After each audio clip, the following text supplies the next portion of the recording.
from tech. Now I'm talking to Durrell Middleton. He's the regional key account manager for Silicon Plains. They do cybersecurity. Now, Durrell, this is something that's on the mindset of every single business person out there. You hear the horror stories about ransomware, losing their company, things being lost as a result of clicking on the wrong link, for instance. How important, let's start with this, how important is cybersecurity, good cybersecurity for a business? Yeah, it happened to me, Jeff. You bring up a great point. Prior to me joining Silicon Plains, I used to own my own company, and I was the victim of ransomware. I got an email, and it stated, it just gave me my password. It's Jasmine11. Everybody knows it's on the dark web. So when that happened, wow, I lost my web domain. I lost my server. I lost all the data that was on it. I lost my ability to do, hey, good to see you, guy, web business. So it's very important. It could be the difference between having a healthy company or being forced to pay ransomware. Cybersecurity is vitally important, and I got to tell you, that's my passion inside of this business. Is the reason I would join Silicon Plains, among other reasons, siliconplains.net. Yeah, no, you got to throw. I want it in there at least 6 times during our interview here, where people can learn more about Silicon Plains. But so to answer your question, vitally important. I mean, I used to work for a university, and we heard about what happened to Regis University. Sure. Right before they were to register all their students, you nailed it. Ransomware, right, and it locked down cost them probably hundreds of thousands of dollars, and it takes one person in the entire organization to click on one link, right? Right, that's correct. And now we're talking about email phishing, and that's how I got compromised. And those are some of the things that we help keep your network safe and your company safe, not only from the threats within, but the threats that are coming from the outside. We like to look at cybersecurity nowadays like a castle.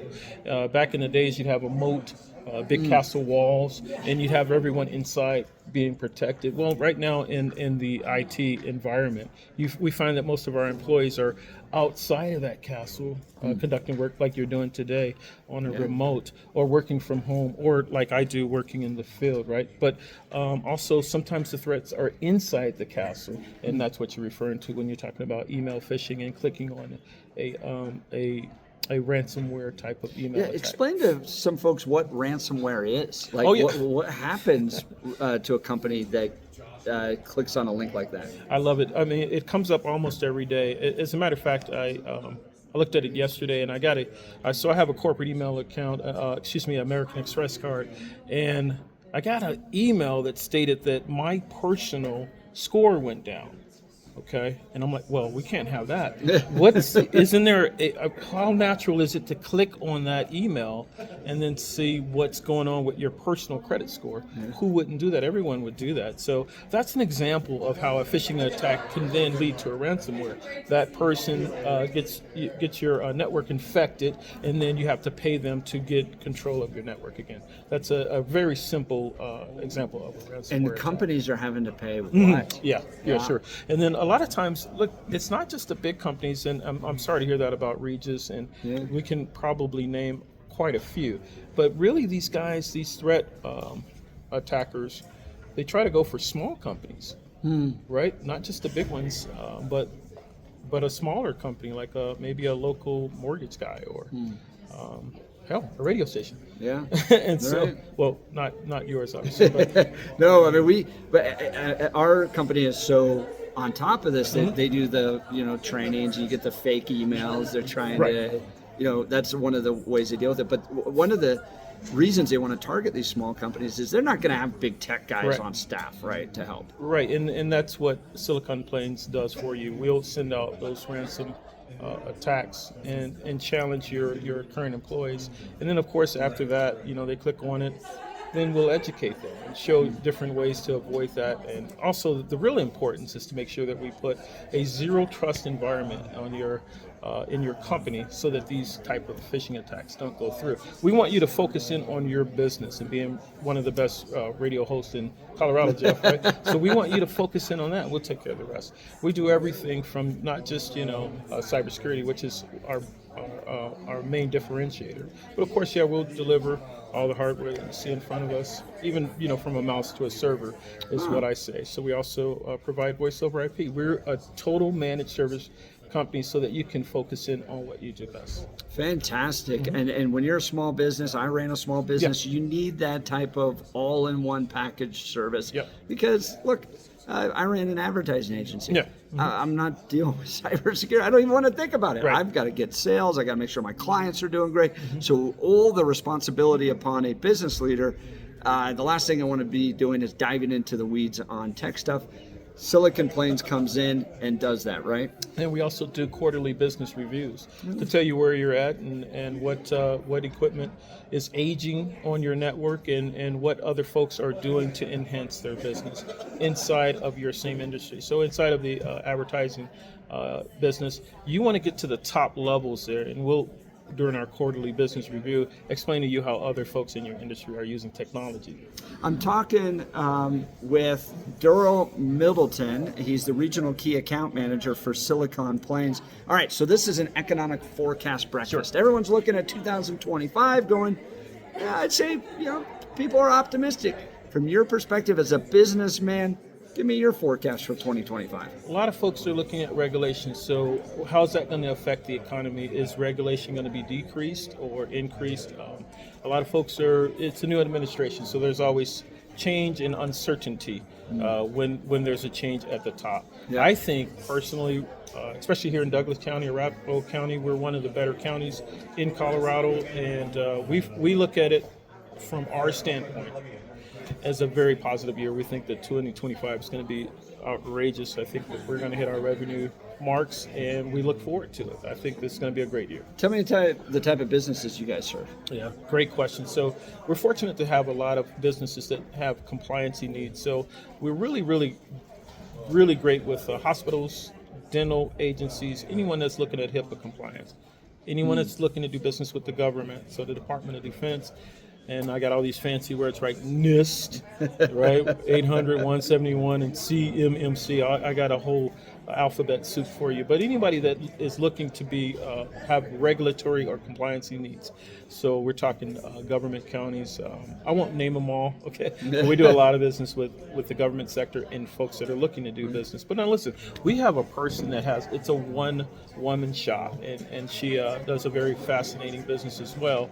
And so we're able to help her needs too and take care of that as well. But to answer your question, any kind of company with 20 folks or up, and there are thought workers in, and the information technology is critical to their business. We do a very good job serving those customers.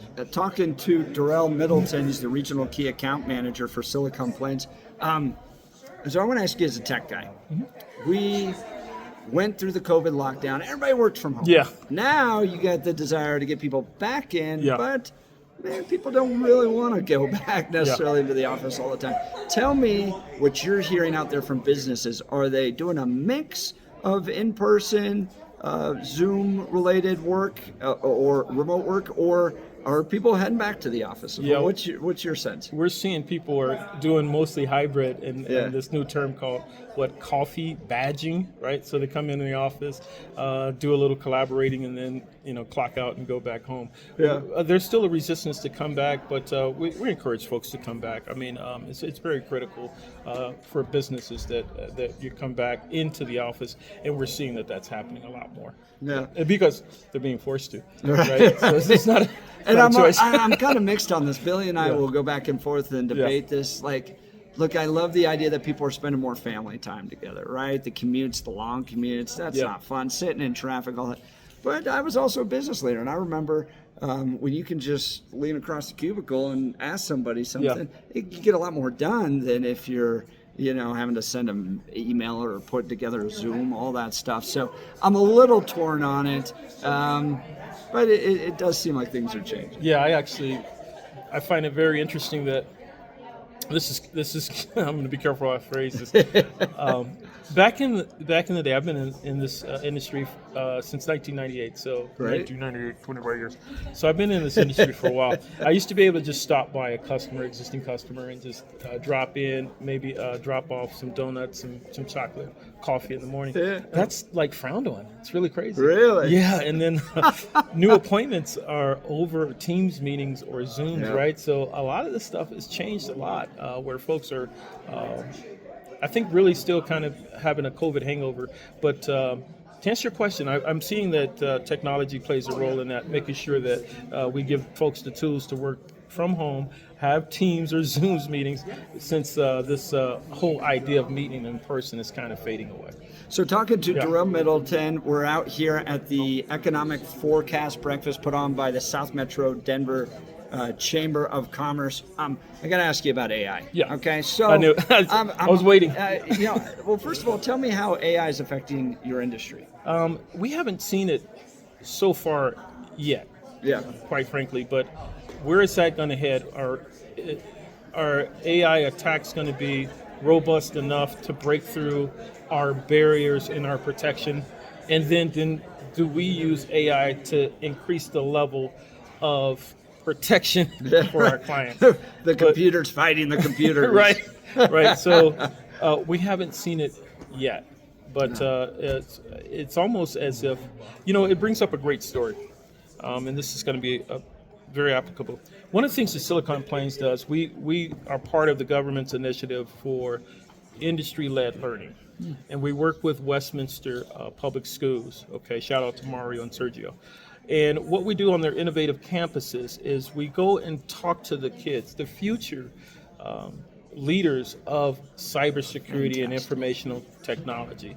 And in fact, one of their classrooms, they do A versus blue, red versus blue team on hacking and who can stop the hack. Really? Right. Wow. And so that's a question we're asking them, these future leaders in cybersecurity and IT informational services. How is AI going to affect us? And their answer is, how's quantum computer going to Yeah, affect right. us? So we don't see it now, but we're asking that of our future leaders.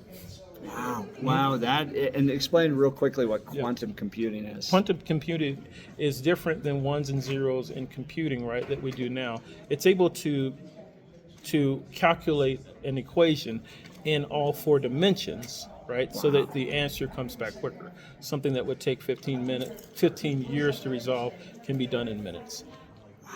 It is fascinating to watch. We're talking with Durrell Middleton. Now, if you want to learn more about Silicon Plains, or if Silicon Plains can help you, visit siliconplains.net, siliconplains.net. And Durrell, give folks one more overview of all the different services Silicon Plains provides. Yeah, it's a great question. We provide help desk services, voice over IP, monitoring.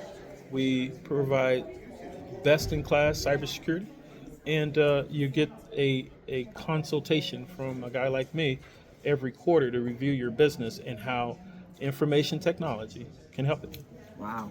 I mean, this is just one of the many industry experts that we have down here at the South Metro Denver Chamber of Commerce 2025 Economic Forecast Breakfast. Durrell, thanks so much for taking time to join the Jeff and Bill Show. Thank you, Jeff. It's great to meet you.